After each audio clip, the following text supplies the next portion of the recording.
In this example, I'm going to show you how to apply functions to an already existing program. So just quickly to show you this program, it's very similar to the cookie program you're doing for homework. The user's buying coffee, and at the end it displays some information. So looking at this program, looking at the code, I can see that there's some repetition in here. I have some things that are similar. They even have similar names, all these nums. Those three nums are very similar. These three costs are very similar. These three prices are very similar. So these are all things that can be turned into arrays. An array is kind of a shortcut method for your code. It's something called a data structure. I'm going to comment these out and show you what it looks like in the array form. So the way these are now, they're called scalar variables or individual variables or discrete variables. And what I'm going to do is I'm going to create a group variable, an array. I'm going to call it num coffee because that's what they all are. They're all nums, they're all different sizes of coffee.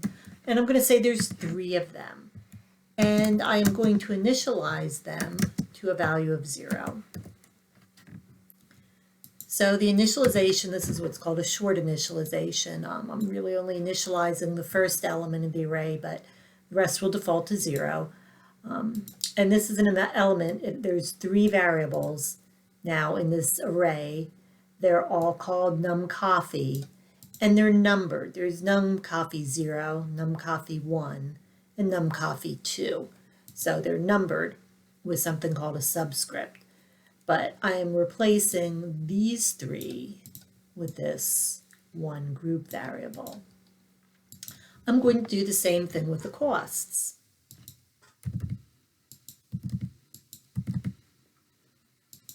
And just the costs.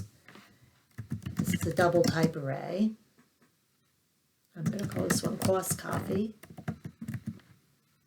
This one also has 3 variables or 3 elements in it.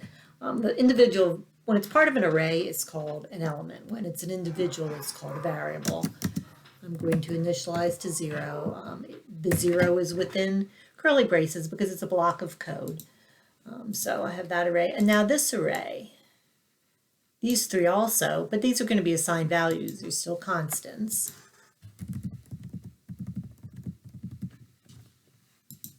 So this is a grouping. And when this program's done, it's really going to condense quite a bit. I'm going to eliminate a lot of code. What arrays do are they provide you with scalability. I'm going to call this one price coffee. So it's very easy to change the size of the arrays in this program and to make it easier to modify. So these guys, since they're going to have individual values,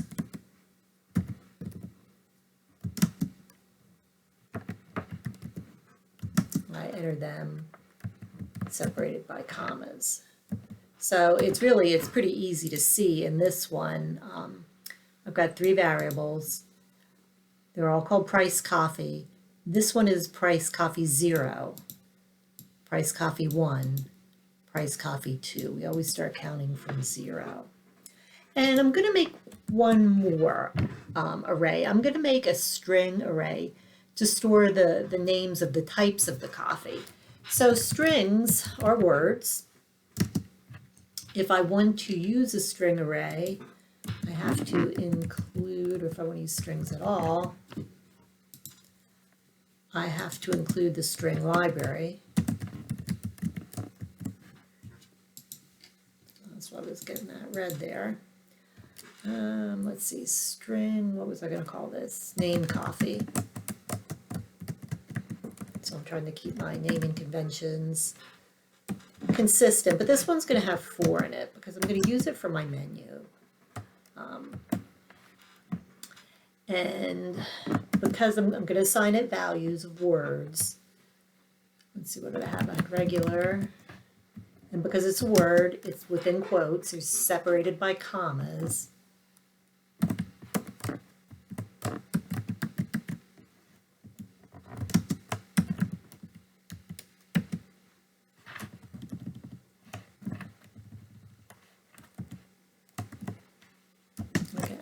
good option to this. So I have that for the menu.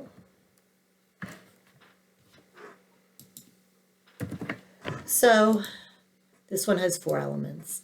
Element 0, element 1, element 2, and then here is element 3, or the 4th element.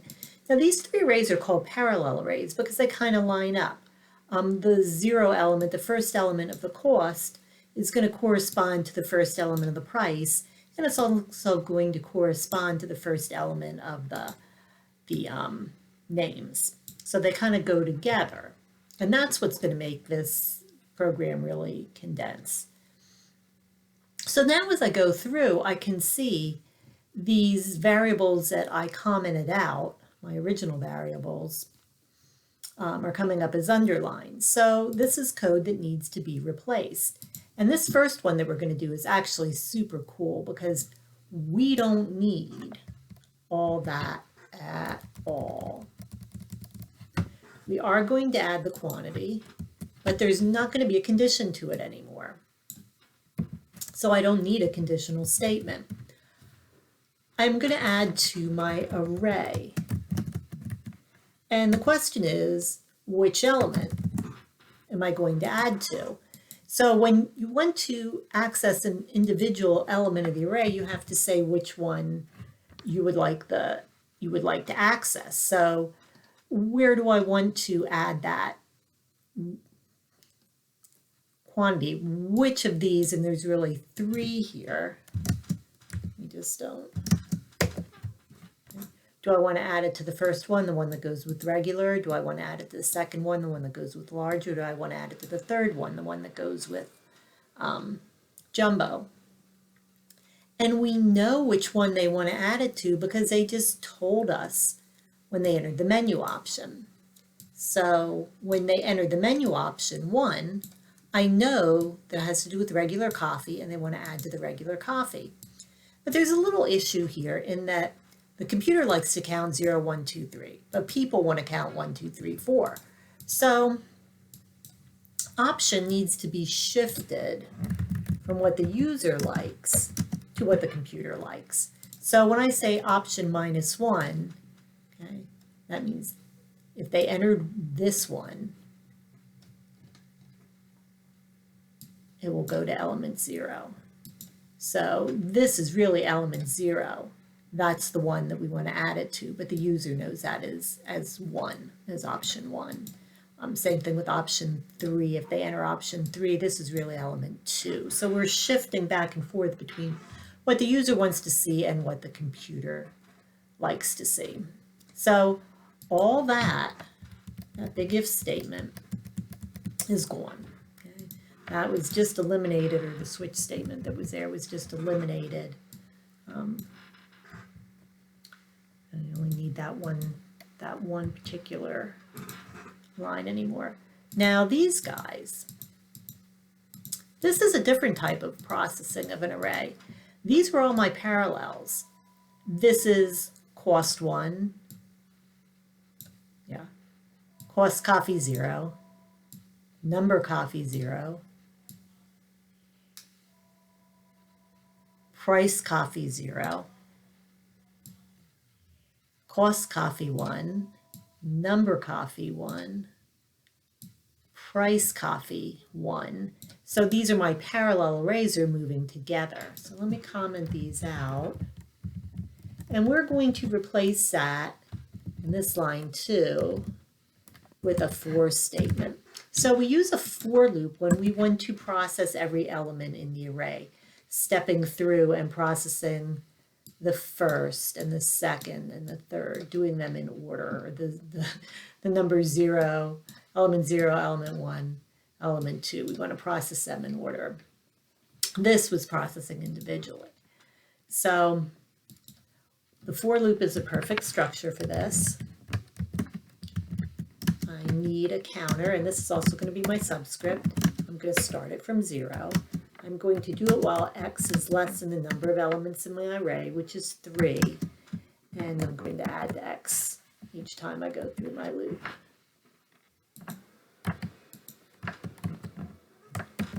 And then what I'm going to do here is pretty much the same thing, but with the arrays. I am going to add to cost coffee X. It's going to be calculated by multiplying coffee X by price coffee X. And then my subtotal is going to be calculated by adding cost coffee X to it.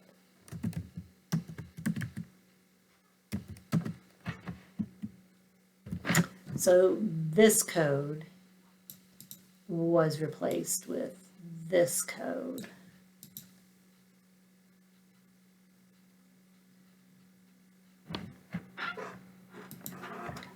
So what's going to happen here is my for loop is going to vary this integer x from 0 to 2. So the value of x the first time we go through the loop is 0. So we're calculating cost coffee 0 by multiplying num coffee 0 by price coffee 0. And then we're adding that first cost of the coffee, the regular coffee, to the subtotal. X is incremented, and now it adds calculates cost coffee 1 by multiplying cost coffee 1 by price coffee 1. Adds that to the subtotal, increments, calculates cost coffee 3 or 2 by multiplying the two corresponding elements together. So stepping through every element of the array. This is also very similar. If I look at my pattern here, I am stepping through every element in the array with this if statement.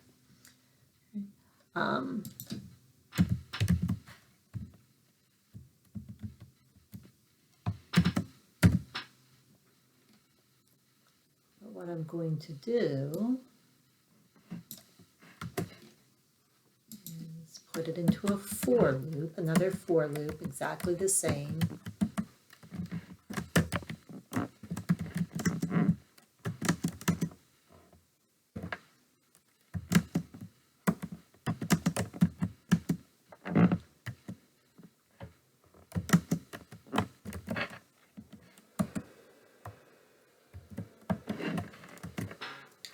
And I'm going to have an if statement. But now I'm going to change it up a little bit. I'm going through my number element array. So num coffee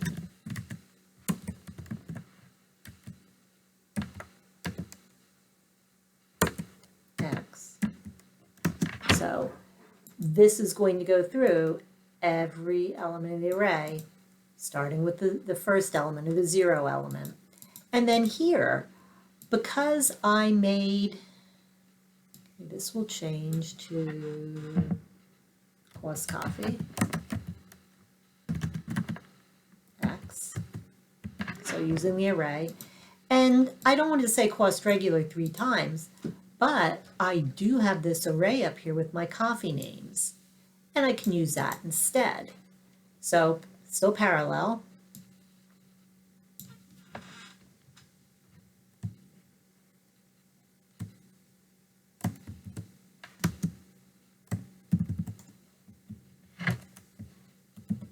Instead of having the word, I will have my array element. And I'll use the array subscript. Okay, so parallel arrays. So it's going to process the first element in the array, the 0 element, display it, and the corresponding cost. Okay. So I'm replacing the 3 scalars with the array elements. And it's going through this numbering scheme and doing, with this for loop, varying this from x from 0 to 2. So less than 3 is 2. And this will be 0 the first time, this will be 0 the first time, this will be 0 the first time. My parallel arrays all link to each other 1 the second time, 1 the second time, 1 the second time, 3, 2 the third time, 2 the third time, 2 the third time. So my parallel arrays are walking together lockstep. Now, there is one other place I can use that array. So let me see if this works. That kind of day.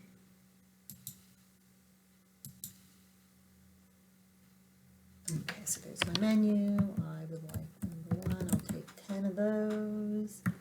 And we'll take 4 jumbos, and I'm going to quit. And I'm not lining up so nice, but I can show you how to fix that. And it is working mathematically. So the same kind of trick that I had to do before to get my things to line up is I want to make these strings all the same length. So 1, 2, 3, 4, 5, 6, 7. So I will pad with blanks. And I don't have to worry about the quit. So now my strings will all be the same length and everything will line up. Okay, hang in there, we're almost done. This last group in my menu option, I can also replace this with my array. And I'm just going to comment this out.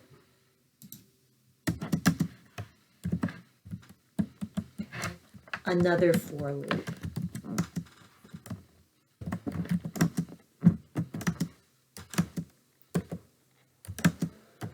This time I'm going to say, well, x is less than 3 because I want to have the quit show up there too.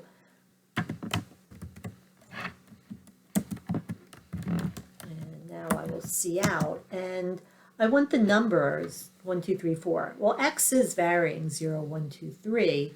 So this is the same thing as we did before, but in reverse.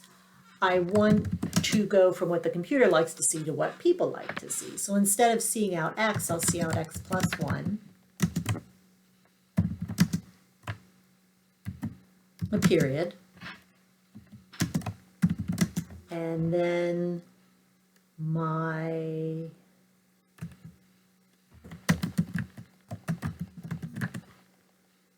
array. And this is another example, and the endl goes at the end. So I'm modifying this so I don't have 4 separate statements, so that I have one statement that repeats. And now it is giving me a hard time because I don't have this array in this function. Okay, so this is an array. This array was defined up in main. It is local to main. I need to pass it down here. So what I have to do is I also have to declare that the values are going to be passed in. It is a string. I am going to leave that blank. Name is coffee, I think it's called. Name coffee. And this is going to be used to pass it. The syntax is a little bit different. When you pass an array, you're really passing the name of the array, the starting point of the array, which is a pointer, a memory pointer. So you're really passing a memory address. I do need to update my function here. And then when I call this function, I have got to pass that array in. So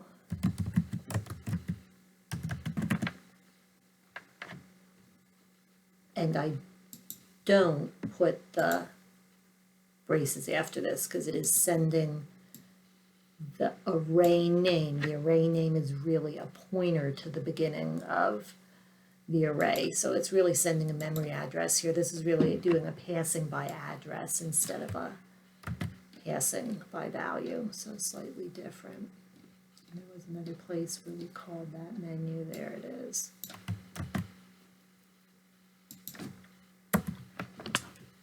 And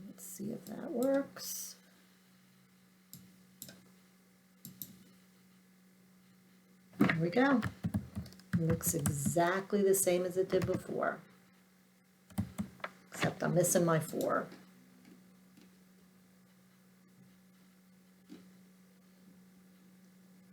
And so all I have to do is change that to 4, and that should work correctly.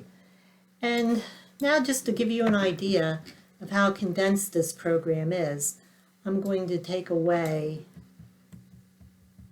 all the things I replaced. And this really condenses the program. I did take away that big if statement already. And all that gets replaced with that. And that gets replaced with that. So the program condensed quite a bit. The other thing that's really cool about this is it's very scalable. This is so easily modified. If my arrays, if I decide to add 12 more flavors or 12 more sizes of coffee here, I just modify in my declarations this amount of code. I mean, this will change how many times I want to do it, but the amount of code will not change if there's, 3 sizes or 100 sizes. It's still the same amount of code, so it's very scalable. It's very easy to use arrays to make things, to grow programs or to shrink programs depending on the amount of data that you have. So there you go.